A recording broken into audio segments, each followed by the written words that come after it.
Thank you for watching, liking, commenting, sharing, and subscribing right now. Do you live in Des Moines, Iowa, or in any of the surrounding communities? If so, you might be interested in knowing that both my wife Ponzi and I are going to be traveling there in a few weeks. I grew up in Iowa and am coming back for a few days to help my dad with a motorcycle rally that he is involved with. And that Wednesday, I believe May 7th, we are doing, I don't know what you would call it, I guess a meetup, just an informal gathering of people who are connected to me in one way, shape, or form. More details about that meetup can be found at upcoming.org, and you can just do a search for the word Pirillo and find out more there. And one of the people I know I'm going to see there again is someone that I knew a few years ago. Before I had moved out of Iowa, I had a house, and across the street, my next door neighbors, although they were the across the street door neighbors more than anything, there were a couple geeks in that household, including Patrick Hawks, who at that time I don't think was in high school. He's, of course, it's been a few years now, and I think he's well past high school at this point. So I'll be meeting Pat when I get back there. In a few days, he's celebrating a birthday on 4/18 specifically, so happy early birthday, Pat. He sent an email today that I thought I'd share with everybody else. It's a pretty straightforward question, but I think is good to talk about, at least here in this spot. And Patrick writes, as somebody who's at the center of a lot of conversations on the web, comments on your YouTube page, your blog, friend feed, Twitter, etc., how do you keep track of it all? How valuable are the comments on your blog, and would they be just as valuable if they were comments on a friend feed, or as valuable on Twitter? Do you have any advice for those of us who can't spend all day tracking down conversations around our content? Well, I guess the simple answer to this question is don't join so many networks that you can't handle. That's not always practical because, you may have MySpace friends and Facebook friends and Twitter friends and YouTube friends and these friends and that friends, these friends, and they're all over the place. And you can't keep track of them all because each one of these places has a different system for commenting. And some of them are easier to use and manage and others aren't. This is the number one reason why I tell you my real email address in every video, or just about every video that I do, chris@pirillo.com. Because as much as I may not be able to respond to the emails that you send, I'm really not going to be able to respond to them if you send them to YouTube, MySpace, Facebook, etc. Because they're just difficult to manage there. I mean, that's why. Now, as far as comments are concerned and tracking comments, each group of friends is going to have a different, modus operandi. They're going to have a different way of doing things, a different way of communicating. And, I encourage comments on YouTube because I know people are going to comment on YouTube. The quality of the comments on YouTube tends to be a little closer to the bottom of the evolutionary scale of comments, whereas the comments on my blog tend to be, a little better quality. Because it's so easy to leave a comment to a YouTube video, everybody does it. Does this mean I should turn off the comments? No, I do like reading the comments and the feedback that I get on the videos. A lot of it's insipid commentary. And then that's not to say that every person who leaves a comment on the YouTube videos is insipid. And if you thought that I was calling you insipid, well, then you probably are, because I wasn't if you're not someone who leaves insipid comments.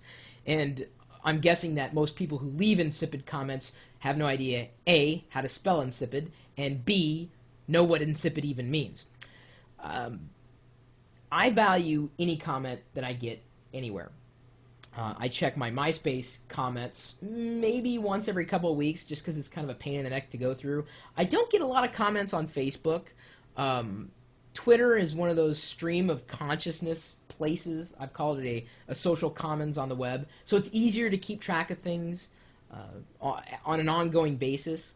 But my preference for any kind of comment is in a mechanism that I can control to a great degree, that's easy to access, that's easy to manage, and that's usually my blog at chris.pirillo.com. I don't read every comment on every single network that I'm on, because most of the networks that, you know, produce comments or commentary from the community at large, YouTube, and I read everything there, or Twitter, and I do read everything there, and then my email, or my blog, and my blog sends full comments in email to me directly into my inbox. Beyond that, I know that I've got a friend feed account. Jury's still out on friend feed, honestly. It's useful, and I know people use it, so me not being there doesn't help, but I can't track everything there with, in my opinion, any degree of ease, and I don't feel like it's giving me more than I could get anywhere else. So I do publish my social media content there, but ultimately, it's not about where someone comments. It's that they are commenting, and you get to know that person for who they are. And I am starting something today, at least through Twitter, because that's kind of the ad hoc social commons on the web right now, and I'm sure will be, you know, for the foreseeable future. I'm going to feature a follower of the day. It's kind of cool. And so I like Twitter because I get introduced to people that either know me or I know them, and, you know, I get to meet people with various backgrounds different from mine. And so when they comment on something that I do, that's extremely valuable because they're taking interest in me. And that's usually what spells the difference in the quality of comments. It's not necessarily where the comment's being placed, but in the person who's placing that comment.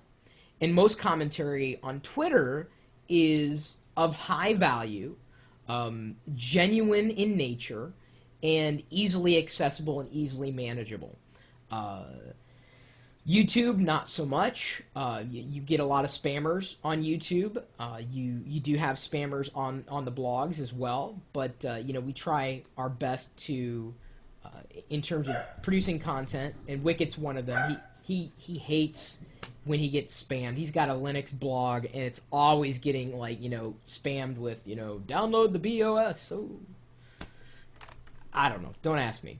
So it's all about the person. It's not about where they're commenting. And then the second layer is, it's the question of how easy is it to manage the comments in one system or another. And you ultimately have to decide for yourself where most of the people who are reacting positively to the things that you're doing are.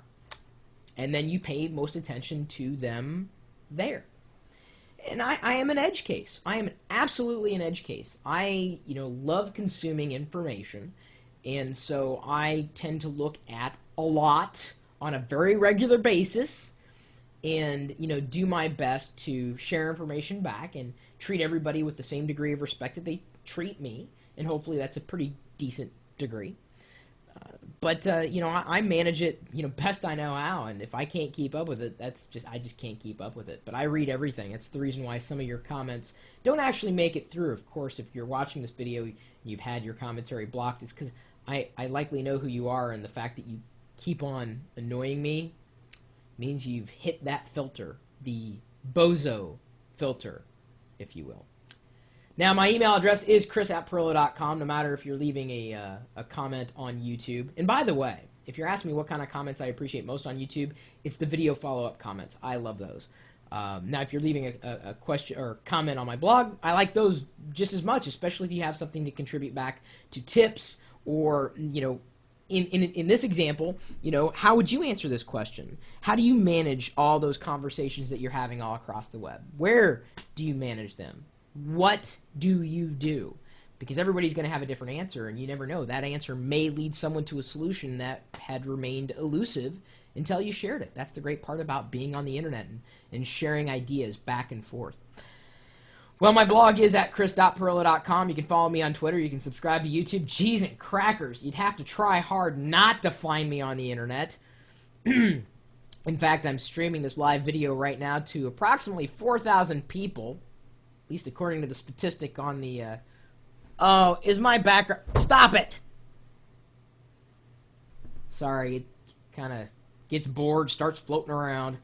I know, people in the chat room do too. Every once in a while you see them just kind of floating around. I wouldn't be surprised if a couple people in the chat room were off topic here during this conversation. They kind of They're conversations of one in the chat room. It's great with hundreds of people there. Anyway, you're welcome to join us. We're typically talking tech. Hopefully, we sound intelligent when you decide to stop by and say hello. No matter what video may have brought you in or what may have brought you in. I love questions like these that Patrick has submitted, really talking about how to deal with all this information out there, specifically related to the things that you're doing online. So if you're not doing anything right now, why don't you stop by and say hi? We're waiting for you. So what are you waiting for? We're at live.pirillo.com. We'll see you later.